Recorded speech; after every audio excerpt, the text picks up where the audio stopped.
अब गौर साहब तो पुलिस वाले हैं, वो पुलिस वाले के हिसाब से महाराज से पूछते हैं, महाराज बताइए आप कहाँ गए थे उस दिन? महाराज बोले ऐसे ही कुछ वो आगे का किस्सा गौर साहब बताएंगे महाराज ने क्या बताया कि मैं कहाँ गया था। तो गौर साहब माइक बोलो।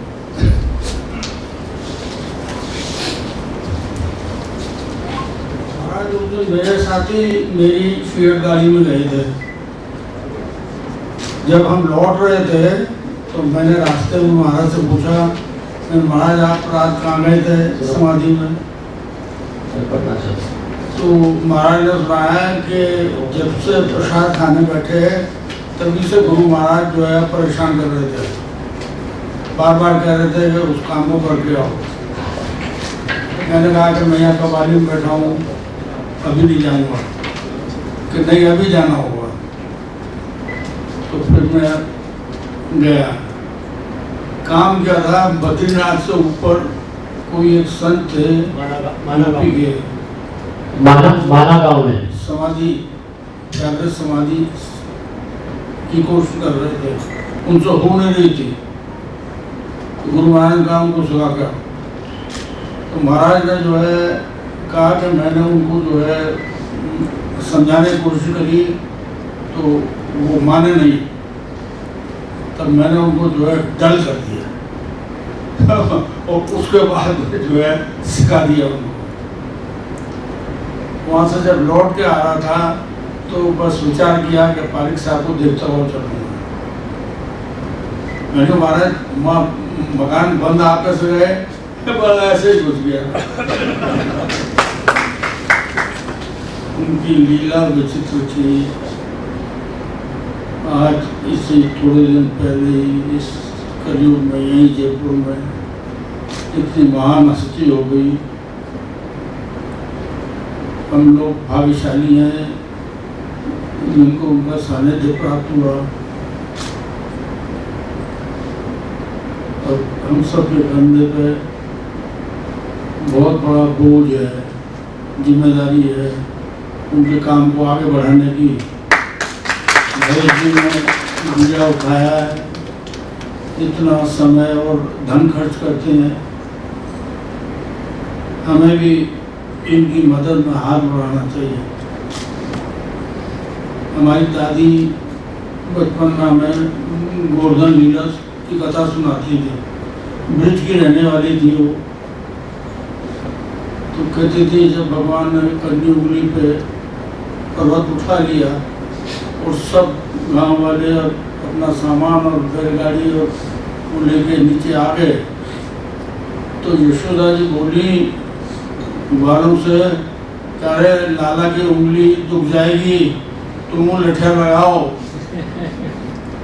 तो सब ग्वालों ने लठिया लगाए। उसी तरह आप सब भी हाथ बढ़ा के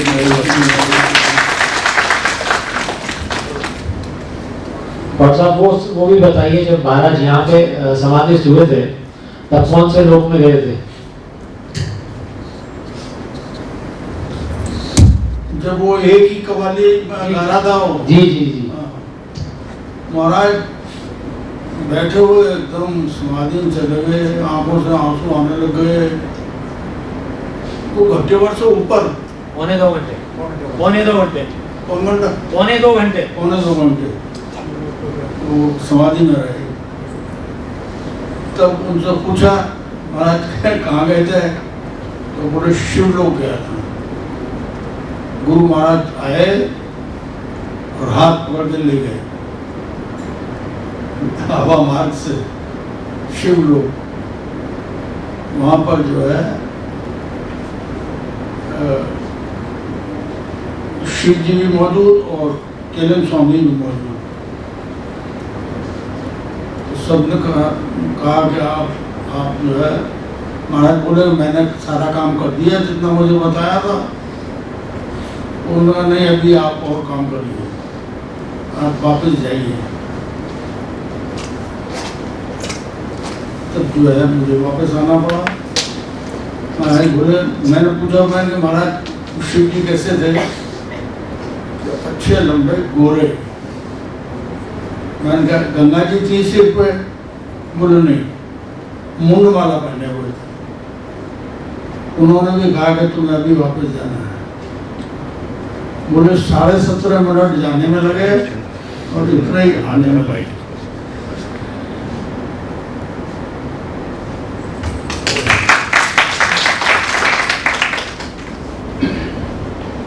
बद्रीनाथ केदारनाथ केदारनाथ तो नहीं, गंगोत्री बद्रीनाथ जब गए थे तब महाराज साहब का स्वास्थ्य खराब हुआ।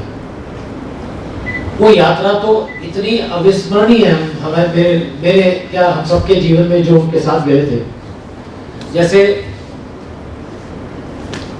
पहले से ही निश्चित था कि ये होना ये नहीं होना।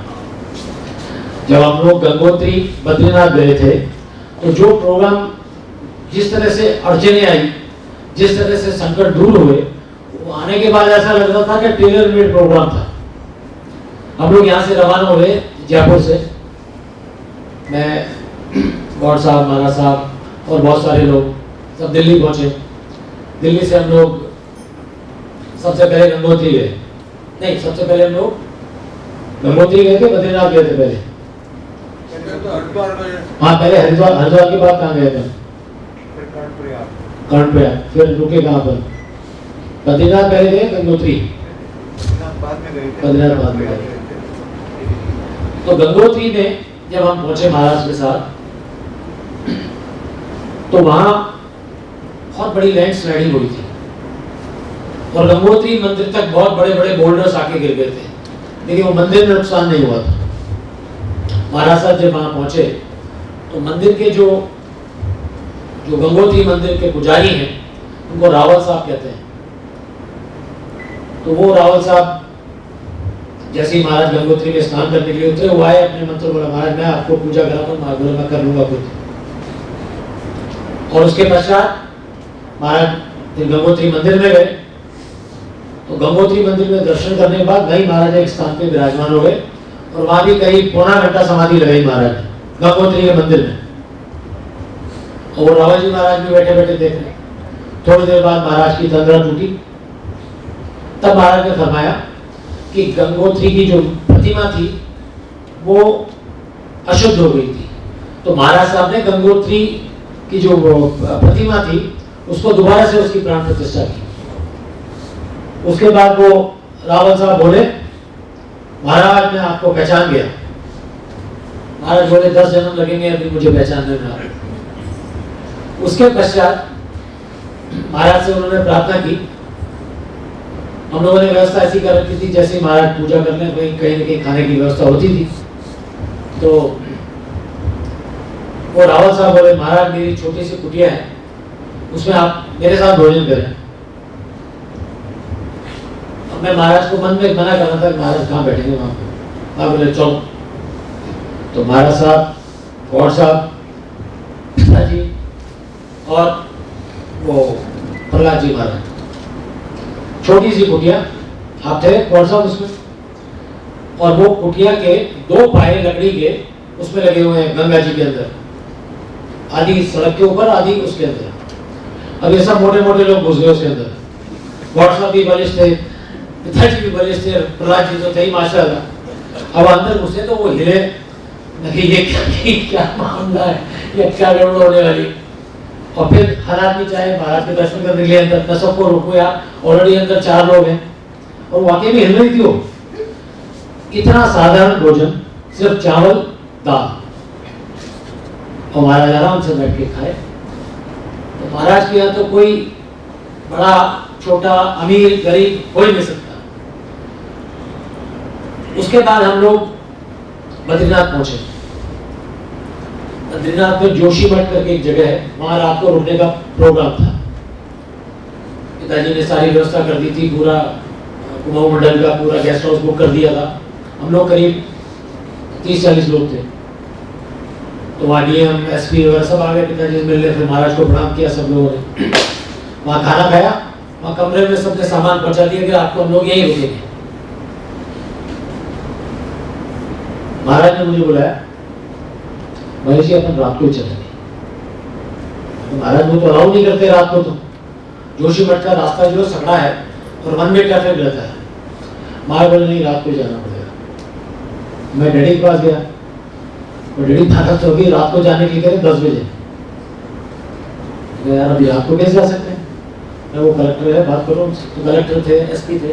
डैडी का है महाराज जाना चाहते हैं, तो साहब ऐसे तो अलाउ नहीं है, पर आप जाइए, आपको हम अलाउ कर देंगे। सब फटाफट सबने सामान उतारा कमरों से, सब गाड़ियां रखी और हम लोग 10 बजे रात को रवाना हो गए। 9 बजे या 10 बजे हल्की हल्की बारिश शुरू हुई। पहाड़ी रास्ता, दुर्गम रास्ता था, मैं गाड़ी चला रहा था। हमारे को कलेक्टर ने एक और, वैसे तो 2 पुलिस की गाड़ियां साथ थी हमारे, एक आगे एक पीछे, लेकिन कलेक्टर ने एक एक्स्ट्रा गाड़ी दे दी भाई कोई हादसा ना हो जाए, और लैंड स्लाइडिंग होती रहती है और कुछ होता रहता।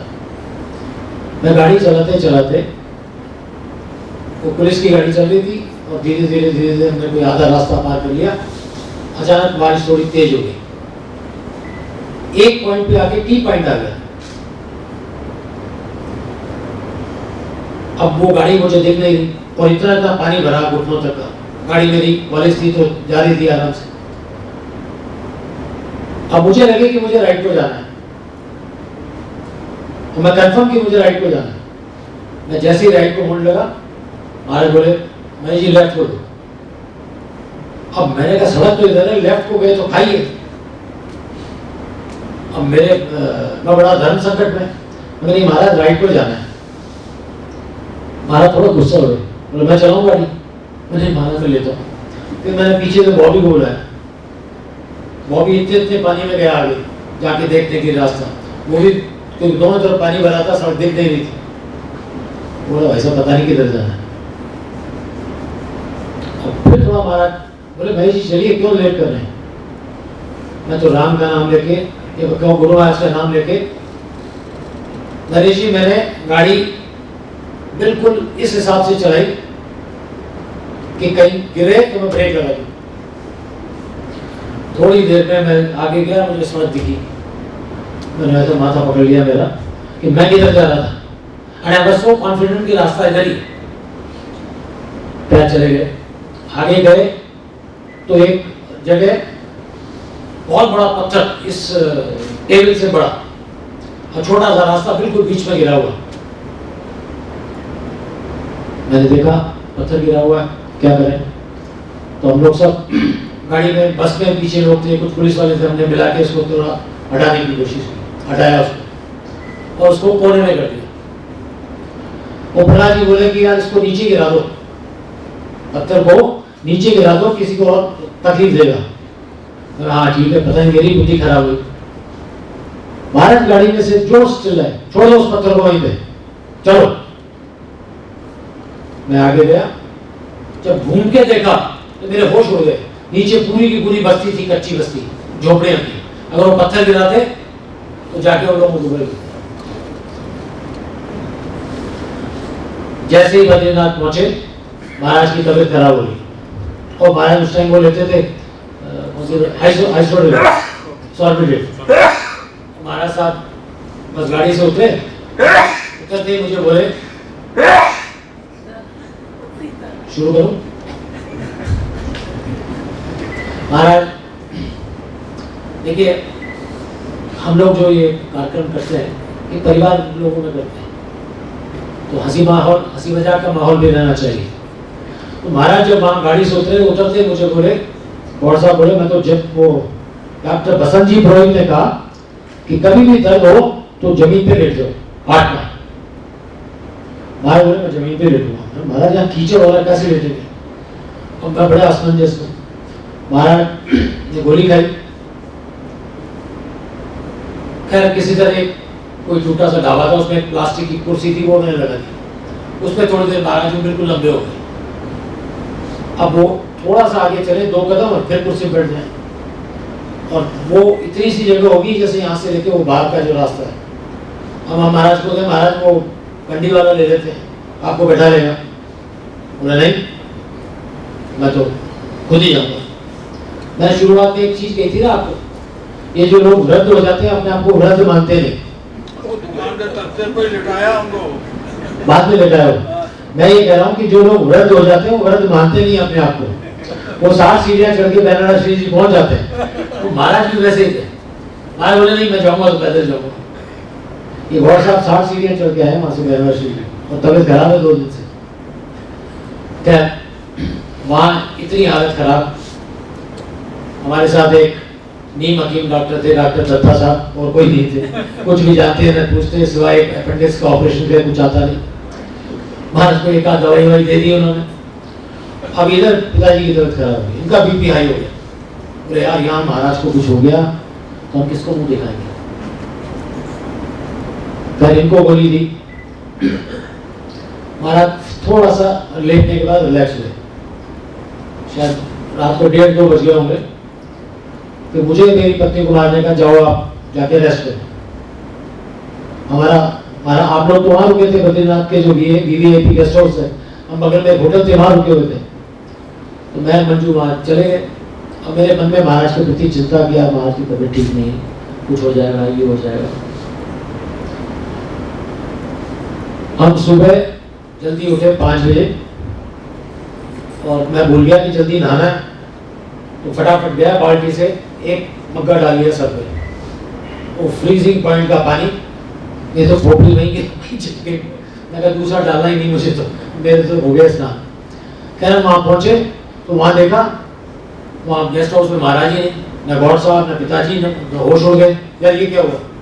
वहाँ पुलिस वालों से पूछा, भाई महाराज से कहाँ गए? थोड़े से देखा महाराज तो आराम से हंसते हंसते महाराज दर्शन करके आ रहे सबके साथ।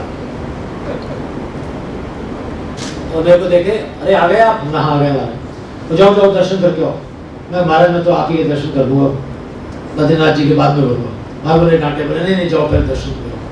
और मैं भी दर्शन ऐसे करके आया, जैसे ही वो गया नमस्ते महाराज के पास आए। जब हम जा रहे थे बद्रीनाथ, में बताना भूल गया, रास्ते में भयंकर लैंडस्लाइडिंग हुई।